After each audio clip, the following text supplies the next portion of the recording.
Copy. Priorities being what they are. Sure. There you go. 5 seconds. Well, good Wednesday morning, hump day, and we're at 3 minutes now past 10 o'clock, 82 degrees right now at the KRIM studios on West Frontier in Payson. And this morning on KRIM's Community Spotlight, we're talking with the new athletic director from Payson High School. Ryan Sherling is with us. And first of all, Ryan, thanks for coming down and being with us this morning. Thank you, guys. Appreciate you having me. Now, you're new to Payson. New to Payson. Yeah, and you came here from Colorado. Yeah. We spent the last 3 years out there kind of doing some admin work and kind of getting my feet wet in that. Right. In that area, kind of stepping away from teaching and coaching. So when this position presented itself, really looked into it hard and talked to some of my mentors down in the Tucson area where I was previously coaching, and it felt like a good match, and just again excited to be here. So what kind of coaching have you done in the past? So I was a head football coach down in Arizona, kind of southern Arizona, Tucson, and at Cholla High School, and also at Sierra Vista at Buena High School. So spent 4 years doing that. Also spent a year at Pima Community College before they shut down football as the offense coordinator. So football's kind of been my lifeline there. But then now stepping into administration now in my 4th year, really have enjoyed it, and looking forward to doing some great things here at Payson High School. Outstanding. And now, and again, you came from originally up around the Denver area. Correct. And so the climate here is not a whole lot different, maybe not quite as cold. No, it's great. I mean, you get, like we kind of talked about earlier, you get all 4 seasons, which is it's nice and really similar to Colorado. Those summers get up to the mid 90s and really enjoyable. Right. So. Everyone's complaining when it gets to the mid-90s. No doubt. Yeah. And those of us that live down in Tono Basin just laugh and go the other way. So now, I found it also interesting. I just learned this morning that the homecoming football game for Payson High School is this Friday, the very first game of the season. That makes it unique, right? In many different ways, trying to get ready for kind of the first game and all the logistics going to that. But now you have homecoming, just kind of some added events throughout the week, and then obviously Friday, making it a little bit more challenging on trying to organize different events, whether it's pregame or at halftime. So again, just a little bit more added challenges, but looking forward to it. And I know we've had a great week so far at school with all the different events going on, and then obviously the parade is tomorrow. So now, is the as far as the choice to have homecoming this Friday, is that something that's also kind of dictated from the AIA? No, homecoming is really dictated by our school and by our calendar of events and then different things going on in town. This was decided before my arrival, so I wasn't in that decision-making process. But I know, again, with Payson, again, being a small community, there's a lot of different events that go throughout town, throughout the calendar, and throughout football season. So we want to make sure that we respect those different events, so we're not trying to overlap. And I think the first week was kind of the 1 week that wasn't a whole lot going on in town, and just kind of made sense from that standpoint. So what are we, trying to get the inside scoop here? How's the football season looking? It's good. We had a scrimmage last Thursday night with a couple teams that we brought up, and I think they competed hard. There obviously was mistakes, but again, that's what a scrimmage is for. Yeah. And I think just excited. I know Coach Burke likes his team and likes the way that they've come together throughout this summer, and it's kind of been nice with COVID and everything. There hasn't been a lot of restrictions from that standpoint, so they've been really able to have kind of a full summer with workouts and with a team camp of some sort. So it was good. I think he feels that the team, like I said, has come together, and he's asked some seniors that are able to provide some good leadership, and so I'm looking forward to watching them on Friday, and I know the community is as well.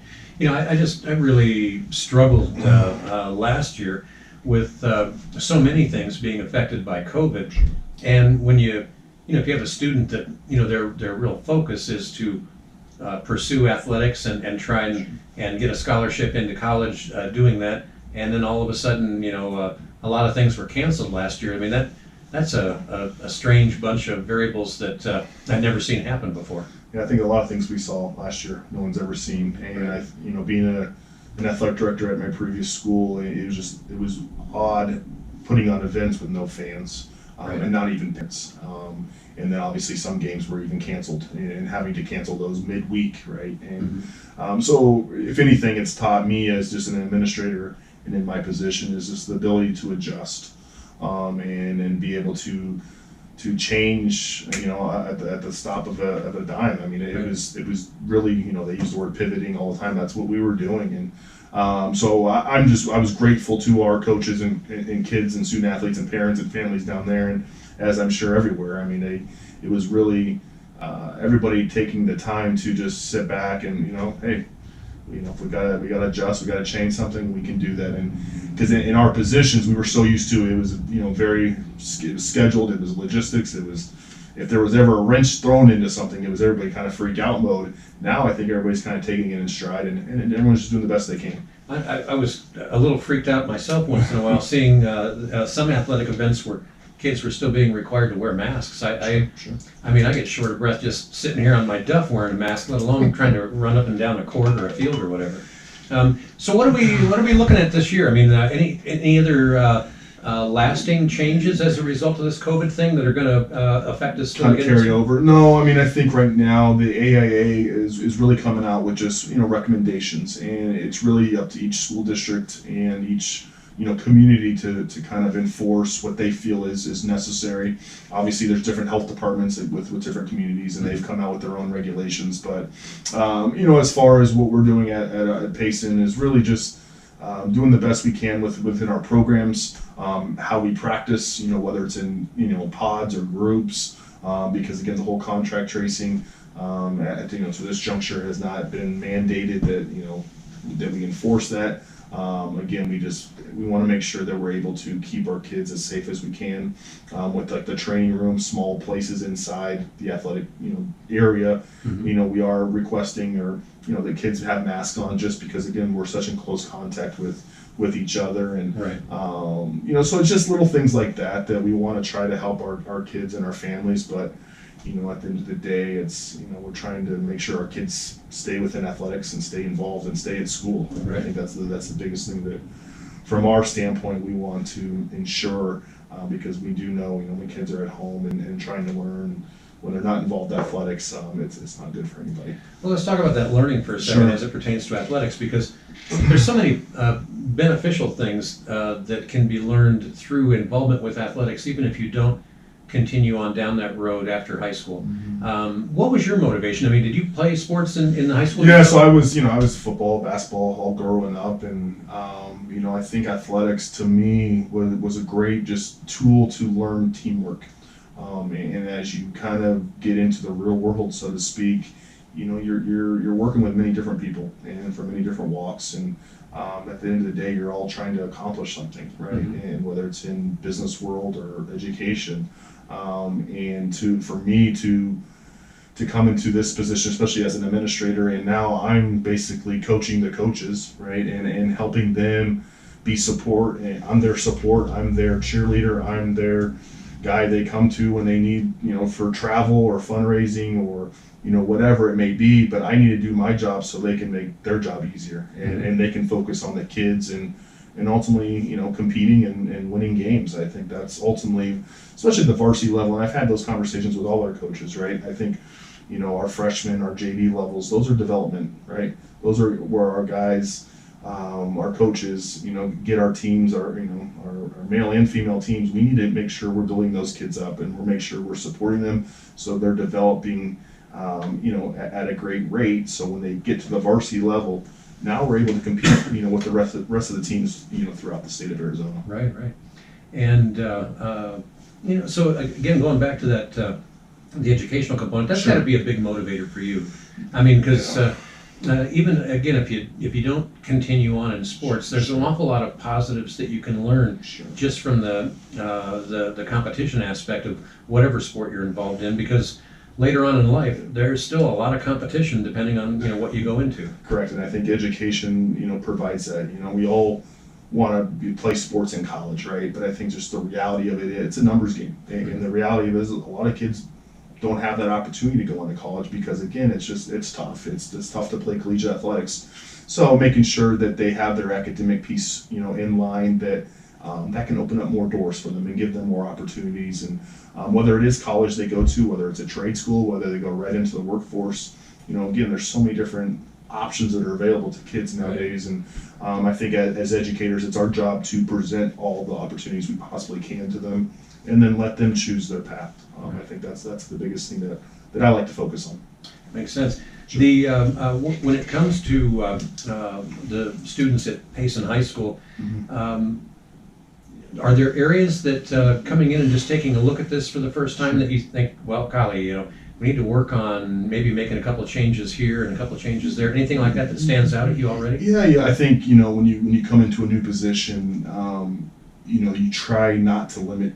You try to limit change. I think for me, especially at the beginning, because you want to come in and you want to look at everything. You want to survey what's been going on here at Payson, right?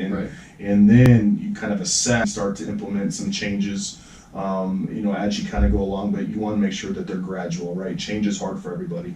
When I rocking the boat a whole bunch right off the bat. Yeah. That never usually a good recipe for success. But at the same time, when I did get here, there were some things that were kind of in motion as far as change that was previously set before I got here. So it was I was kind of the one in charge now of actually putting that into motion. Whether it was our online registration for our athletes, which I think had some hiccups like everything does when it first starts out, but I think we've really have kind of got that under control and done a good job of implementing that. And then also our online ticketing system for all our events that accept tickets is now solely online, so families and kids can go purchase those. And again, that's going to serve a couple things. It's going to limit the transactions of cash, but also it's going to help our families and our fans get into the gates quicker by just showing the ticket on their phone. So we're really excited about that, and cool. We debuted that last Thursday and went really well, and we look forward to another successful event here this Friday. Outstanding. Now, when it comes to the student athletes, and again, you've had experience in a couple of different states as well as different communities. When it comes down to, I think there's some people that might think that these student athletes, man, they get spread kind of thin because they not only have to show up for all these practices and get better at what they're doing athletically, but they got to keep the scholastic levels up to where they need to be too. Sure. Is this are there certain ways to deal with those challenges that you've seen a lot of success with, or is it that on a case by case basis, or what do you think? Yeah, I think it's every school and community has guidelines for their athletes, and I always tell our student athletes when I was coaching, and then obviously in this role, it takes a special. Because again, of all the challenges and all the requirements that are asked of them from a school side, the scholastic side, and then also the athletic side from their coach, and then obviously with the community as well. So there's pressure, and I think we need to do a good job and continue to do a good job with our teachers and our coaches to support them from an academic side. We do weekly grade checks and making sure that our students are eligible. Obviously, if they're getting their work done in the classroom, they're also attending class. They're not skipping class. So we have a lot of things in place to ensure that our kids and our athletes are doing everything they need to do outside of athletics. But again, just representing Payson and their sport and their school and their community in a high regard. And I'm sorry I know you just moved here recently, so I don't want to throw too much weirdness at you, but here's one. One of the things that I noticed here in the last year or so, that in the 40 years that I've been around Payson, I'd never noticed before, is that they were organizing a high school swim team. Sure. And is that still continuing this year? That's still going. I think we have about 2 members right now. Two? Wow. 2 members. So it's and again, it's something that you got to start out small. Sure. But it goes back to let's provide as many opportunities as we can for our kids. But I don't think there's too many sports out there that will get you in better condition than swim. No, I value swimming, and I think it's a challenging sport, and again, it's not for everybody, but if there's our kids that are interested in doing it, I think we need to find a way to make it happen and provide it as a sport. I always thought that would be something I'd like to get involved with, but then I found out that there was no competitive dog paddle competition. Sure. That's when I dropped out. Where are they practicing?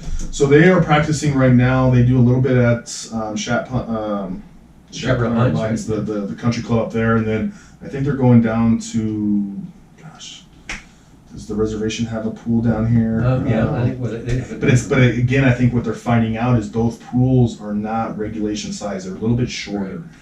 So obviously, for competitions, it's making, practicing a little challenging because they're not actually going on a regulation pool size. So I ask all that only so I can make a plug that there's been a lot of talk about actually a new pool, correct. a municipal pool, and Which- boy golly, it would sure be nice Which if would be that was great. regulation. Which would be great. And then obviously, if parents are listening, if your kid has an interest in swimming, again, it's a tremendous sport, and I know we would love to have your child out for swimming, male or female. Sure. All right. And any other unusual sports these days when it comes to high school sports? I mean, competitive javelin throwing, or anything? No. I think at Payson we have the right amount of sports. Fall is just so heavy with sports. We have cross country, now we have swimming, we have boys and girls soccer, and then you have football, and then you have volleyball. So there's 6 sports that are going right now, and it makes it tough because the kids again are spread thin, and so obviously that it kind of levels out a little bit in the winter and spring when there's only 3 sports going each time. So again, our kids are doing a heck of a job right now in the fall, and looking forward to starting competition this week and into next week when volleyball and soccer and cross country get going. Outstanding. Well, again, Sure. Revisiting the fact that this is homecoming week, and the very first week of competition, which is again unusual, but Sure. so there's a parade this week. Parade is tomorrow, and looking forward to that. We had the prep rally, which was on Monday. It's Wednesday. You lose track of time. Oh, I know. We can talk about it more too. The 4-day week is really, I think, kind of throwing, with athletics, kind of puts a wrench into things, right? Because there's no school on Fridays.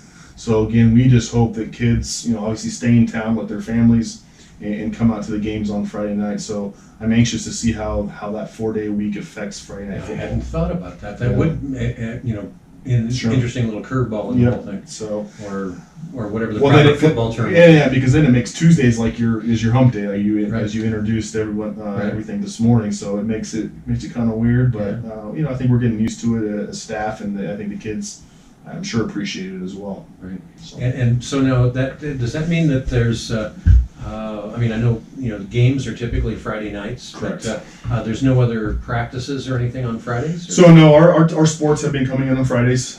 Usually, a lot of them have been going in like mid-morning, Right. Just to kind of get practice out of the way, so they don't go into the night. I know football goes a little bit earlier. Volleyball's been going in the mornings. Cross country will get a morning run in Mhm. as well, and soccer at Rumsey's been practicing as well. So it hasn't really affected practice or not being able to practice, but it's just they've been kind of being able to be a little bit more flexible in their practice times. Now, as far as games, the only sport going on right now is football? Every sport's going on right now. Football's just kind of the first one that has their competition, their first game, which is Friday, and then everyone else will start competition next week. Really, including basketball too? No, fall sports. Oh, fall sports. Yeah, Okay. yeah, basketball will be in the winter time. Right, gotcha. Sure. Yep. All right, so interesting. Now, as far as soccer, that's something that has been growing in Payson for a number of years. How are we Sure. looking right now with that? Again, an older team. They got some returners coming, so it's, soccer is one of those sports that it's sometimes challenging because again of numbers, right? And being able to have, you'd like to have all 3 levels, but again, just us having 2 levels, we're boys and girls. I think are going to be solid. Right. I really am excited to see boys have a new coach. And Coach Spalding, and then Coach Clough's been here for a few years coaching the girls soccer. So, I'm looking forward to watching both of those programs and, see what we can do. How about volleyball? I know the last year enjoyed watching both the boys and the girls teams, but man, the girls team, they were a less than technically savvy term. I think they were kicking butt and taking names. It was really fun to watch. Sure, and we have a new coach, in Coach Carnes for volleyball, and again, she was hired right before I got on board, and really like what she's done with the program, and I've spent some time around those ladies. And Well, she was raised right here. She's a local Payson, and they had their scrimmage last night and saw a little bit of that. So again, excited for them, and they have a few seniors as well that I think are going to do well. And they have all 3 levels. So again, volleyball is very, very popular sport in town, which is great. And I'm a huge proponent. I've kind of talked to volleyball, talked to girls soccer, cheer. Huge proponent to female athletics and sports, and making sure that they are getting the support they need as well. Because I know it's at some of the areas and some other towns and communities, sometimes that gets overlooked, and I want to make sure that they know I have their support, and I want to make sure that they feel that in the programs. Now, just out of curiosity, Sure. if we could, hop in the time machine and go forward 10 years, Sure. what kind of things would you hope to see down the road Yeah. happening in Payson? That's a loaded question, right? It sure It's- is. I think right now, you look at facilities. I think is something that comes up a lot in communications that I've had with people just in the community. Right. And what can we do to improve them? Obviously, that improvement costs money. Yeah. And so, how do we get creative in our fundraising from a program standpoint, from an athletic department standpoint? It's me getting out in the community and talking to people and sharing our vision, for what we have for our programs. Mr. Simon, our principal, is a big proponent to athletics, and very supportive, and which is great, and which is another reason why I'm here. I felt that instantly in our first conversation. So, our football stadium, our track, I think is kind of high on the list of making sure that we can provide. Whether it's a new surface, the grass is just not in good condition. And I think if anybody takes a walk out there, they'll realize that pretty quickly. Our track has some issues, some foundation wise, so we want to make sure we're looking on how we can improve that. And then just our bleachers, we're running out of room on Friday night, so how do we provide more seating so more community members can come out and enjoy that experience. Right. I'm big on fan experience. I want to create everyone in town wants to come to, whether it's football, whether it's volleyball, soccer, basketball. What if we just refuse to allow anybody from the opposing team to have fans? Would that work? No, That really wouldn't work? No, we want to welcome them just like they welcome us, and it's always fun to go to see different campuses. But I think providing a stadium that can house different events. It'd be nice to actually play our soccer games on campus. Right. Do that. So again, that's kind of one of the big projects that we've kind of started the ball a little bit with, just having some people from Phoenix come up and check it out and give us just kind of their thoughts. And Are most schools going with Turf. real turf rather Yeah, than that's- artificial? That's huge, especially in the valley. Those guys are putting in a couple fields like almost a week. Like these companies are so busy with a lot of school districts going to turf, because again with the whole water and the paint is just. So you're talking it's artificial turf. Artificial Right, turf. gotcha. Yeah. Okay. So Interesting. And so really that's where everybody's that's where kind of it's headed? at, yeah. Makes sense as far as water and all that. Water and just the life expectancy of it.